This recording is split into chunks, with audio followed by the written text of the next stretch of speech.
Matthew 9. And getting into a boat, he crossed over and came to his own city. And behold, some people brought to him a paralytic, lying on a bed. And when Jesus saw their faith, he said to the paralytic, "Take heart, my son, your sins are forgiven." And behold, some of the scribes said to themselves, "This man is blaspheming." But Jesus, knowing their thoughts, said, "Why do you think evil in your hearts? For which is easier, to say, 'Your sins are forgiven,' or to say, 'Rise and walk'? But that you may know that the Son of Man has authority on earth to forgive sins." He then said to the paralytic, "Rise, pick up your bed and go home." And he rose and went home. When the crowd saw it, they were afraid, and they glorified God, who had given such authority to men.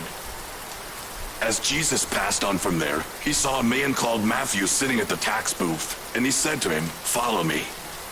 And he rose and followed him. And as Jesus reclined at table in the house, behold, many tax collectors and sinners came and were reclining with Jesus and his disciples. And when the Pharisees saw this, they said to his disciples, "Why does your teacher eat with tax collectors and sinners?"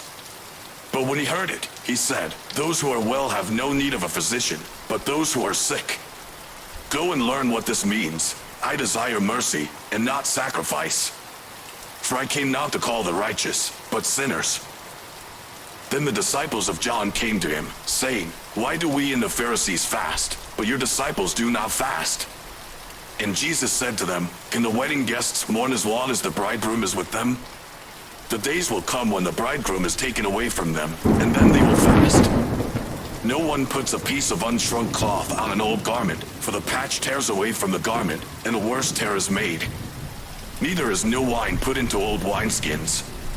If it is, the skins burst, and the wine is spilled, and the skins are destroyed. But new wine is put into fresh wineskins, and so both are preserved." While he was saying these things to them, behold, a ruler came in and knelt before him, saying, "My daughter has just died, but come and lay your hand on her, and she will live."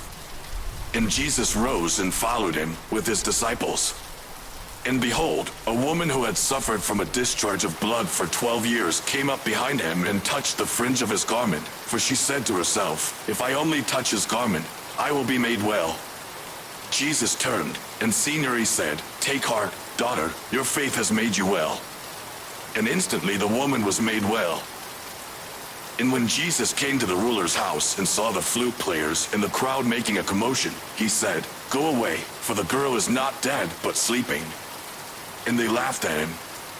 But when the crowd had been put outside, he went in and took her by the hand, and the girl arose. And the report of this went through all that district. And as Jesus passed on from there, 2 blind men followed him, crying aloud, "Have mercy on us, Son of David." When he entered the house, the blind men came to him, and Jesus said to them, "Do you believe that I am able to do this?" They said to him, "Yes, Lord." Then he touched their eyes, saying, "According to your faith be it done to you." And their eyes were opened. And Jesus sternly warned them, "See that no one knows about it." But they went away and spread his fame through all that district. As they were going away, behold, a demon-oppressed man who was mute was brought to him. And when the demon had been cast out, the mute man spoke. And the crowds marveled, saying, "Never was anything like this seen in Israel." But the Pharisees said, "He casts out demons by the prince of demons."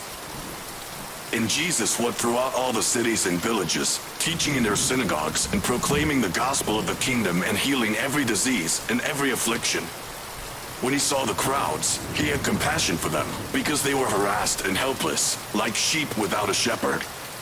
Then he said to his disciples, "The harvest is plentiful, but the laborers are few. Therefore pray earnestly to the Lord of the harvest to send out laborers into his harvest."